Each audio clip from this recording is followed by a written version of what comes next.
Rektor Institut Agama Islam Negeri YIN Langsa dalam sambutannya pada acara Coffee Morning Selasa 16 Januari 2018 di ruang LP2M YIN Langsa mengatakan hasil penelitian harus diseminarkan dan disebarluaskan.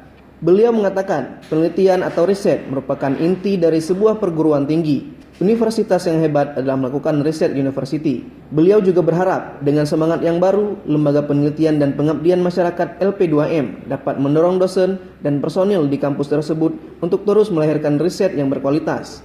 LP2M semakin maju dan hebat dan mampu memberikan kontribusi yang besar kepada masyarakat, agama, bangsa, dan negara.